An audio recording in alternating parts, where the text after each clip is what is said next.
수주 축소, 기술 유출 등 최근 원전을 둘러싼 논란이 끊이지 않고 있습니다. 정부의 탈원전 정책 2주년을 맞은 시점에서 우리나라 원전 산업은 흐림이라고 할 수 있겠는데요. 원전 전문가는 탈원전이 지속되는 한 이 같은 상황이 나아질 가능성은 거의 없을 것이라고 내다봤습니다. 보도에 도혜민 기자입니다. 우리나라 원전 산업의 자랑이었던 지난 2009년 아랍에미리트 바라카 원전 수주. 바라카의 기적 이후 10년의 세월이 흘렀지만 팀코리아의 원전 수주 실적은 제로입니다.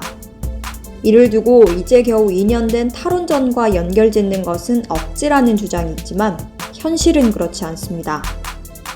바라카 원전 수주 당시 유력했던 장기 정비 계약권은 수의 계약으로 바뀌었고 그마저도 기간과 규모 등이 대폭 축소될 것으로 예상됩니다.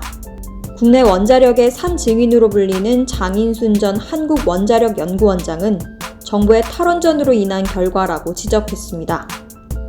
장기간 유지 보수가 필수인 원전 특성상 원전 생태계 자체가 우려되는 우리나라와의 계약을 꺼리지 않겠냐는 겁니다. 우리가 탈원전 하지 않고 우리가 원래대로 밀고 갔으면 그 사람들을 함부로 못 할 거라고 그래요. 근데 우리는 이제 그런 약점이 있잖아요. 그러니까 그 사람들이 한국 정부에 대한 불신이라든지 그리고 국내 원전 시장의 인프라가 다 무너지는데 누가 우리를 믿겠어요? 우리한테 뭘 믿고 맡기겠어요? 저라도 안 맡겨요. 최근엔 기술 유출 문제도 불거졌습니다. 한국형 원전 기술이 아랍에미리트와 미국 등에 넘어갔다는 의혹을 국가정보원이 조사 중입니다. 사실 기술 유출은 국내 원전 인력이 해외로 이탈하면서 예견되던 상황이기도 합니다. 원전 공기업의 자발적 퇴직자가 탈원전 이후 100명을 훌쩍 넘어서면서 기술 유출 등이 반복되는 것 아니냐는 비관도 흘러나오고 있습니다.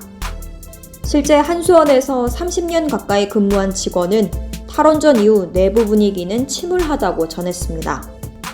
정부가 탈원전을 선언한 지 2년, 원전 수주는커녕 기술 유출 논란 등 탈원전 후폭풍은 더욱 거세지고 있습니다.